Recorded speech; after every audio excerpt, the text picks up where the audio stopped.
Welcome, welcome everybody back for review video number 5. This video we are going to be reviewing and continuing where we left off. This, everybody, for those who are new, is my Bible in a Year reading review. If you have not caught up since video number 1, I would ask you to look at the end of the video. I will have a link here to the playlist for all the previous videos. Get caught up with number 1, which will share with you my reading plan that I'm using to read the Bible in a year and what notes I am taking, etc. So this is going to be a little bit different than what you might expect. So please make sure that you get caught up from the first video. Now, in this section where we left off from the last time, we are in Exodus 3.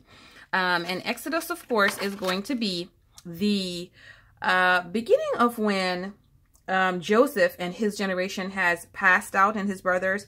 So the people of Egypt, the new Pharaoh, had not known anything about Joseph and all that happened. So therefore, they started to put the people of Israel, or the Israelites, into bondage because they said, hey, you guys are getting to be too much. We are going to put you in bondage because you might decide that you want to rise up and overpower us. So we don't want that to happen. So that is what ended up happening. We get into Exodus 2, where we see Moses is born. And not only is Moses born, he is, you all know the story, put inside of a basket and he is floated down the river. Pharaoh's daughter received him, kept him as her son.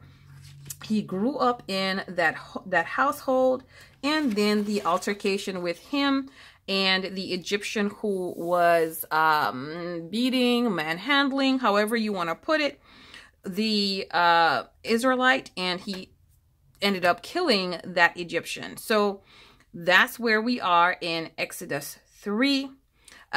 Is when all of that had already taken place. He had fled from Egypt, went out into the bushes, into the desert, to a place that he was directed to.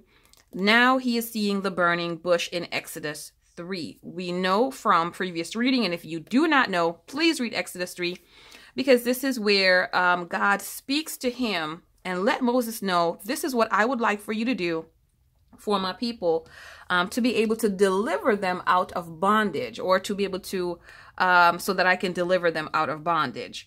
So when God tells Moses, y'all, that he wants to use him, Moses's reaction was, me? Who am I?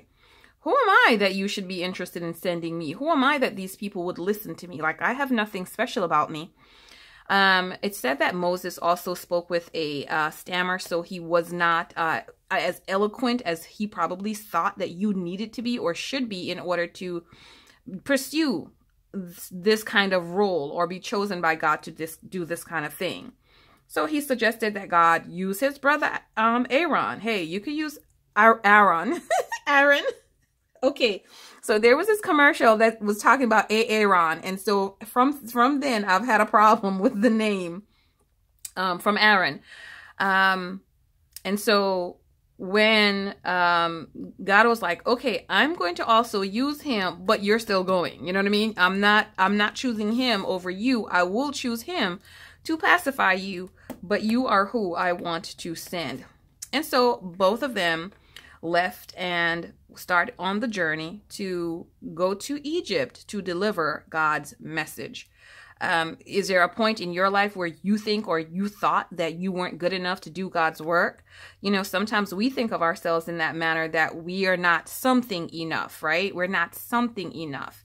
We're not knowledgeable enough. We're not eloquent enough. We're not something enough to be able to be used by God to deliver his message, but that's not so. And he shows that in the case of Moses.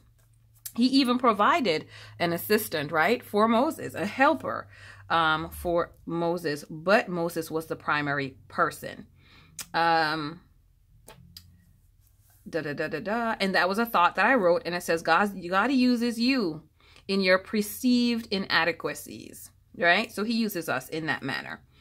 So then we're going to go on to Exodus 6. Moses went into Pharaoh and said, let my people go. That's after they got into Egypt. Y'all, I made these little notes, and in it, it says, God had said that he will harden Pharaoh's heart.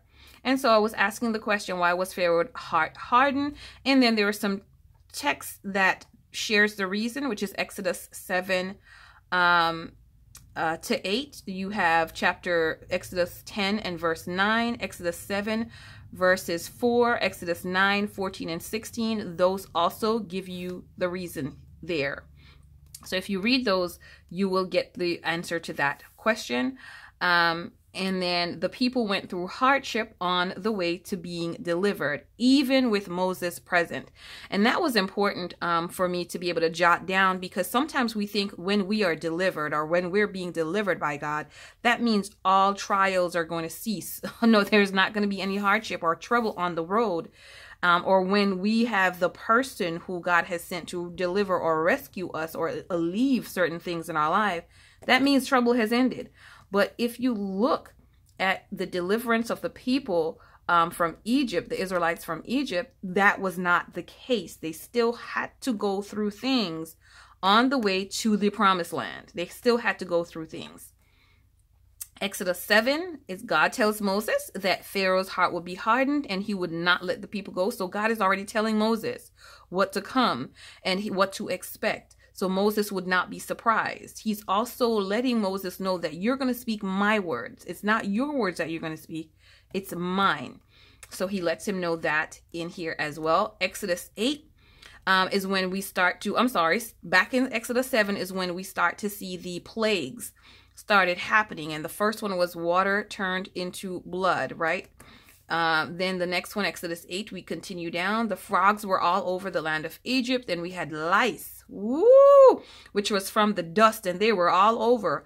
And this one, it says that Pharaoh's magicians could not mimic this particular one, because at that time, Pharaoh did also have magicians that could perform some of these as well. Swarms of flies were next. Ooh-wee.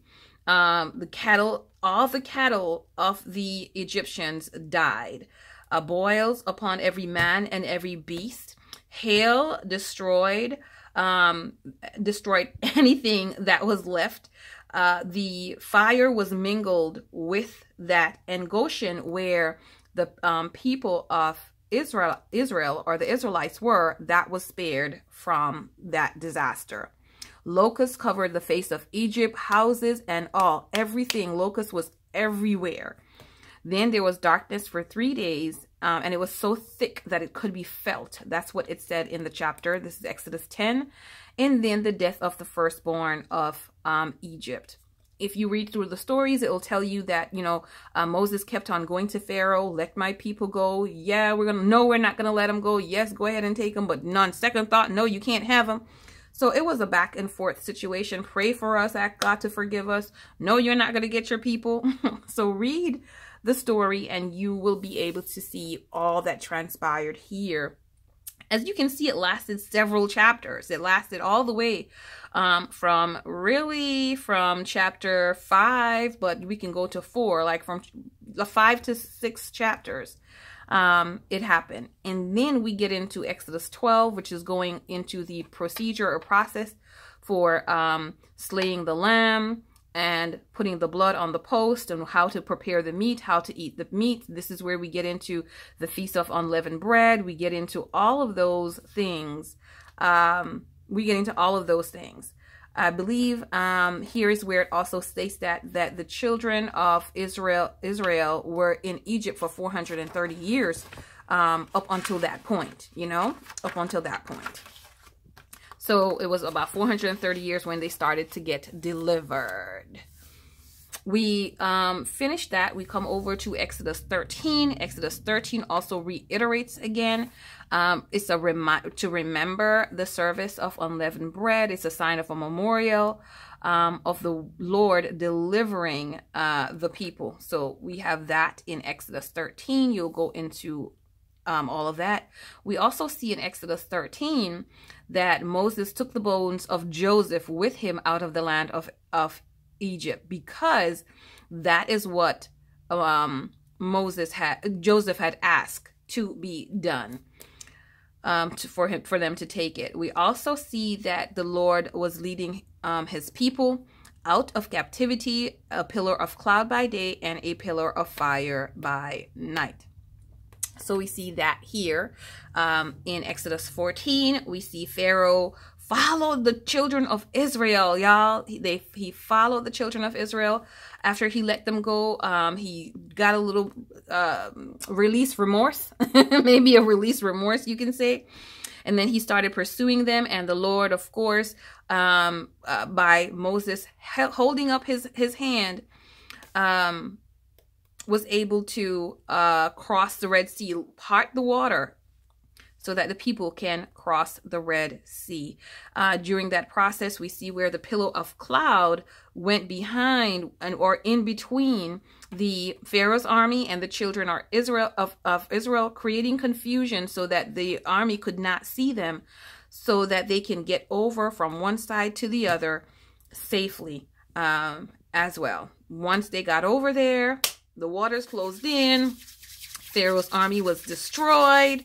Then we see the children of Israel in Exodus 15 singing a song to the Lord. It's a song of thanksgiving.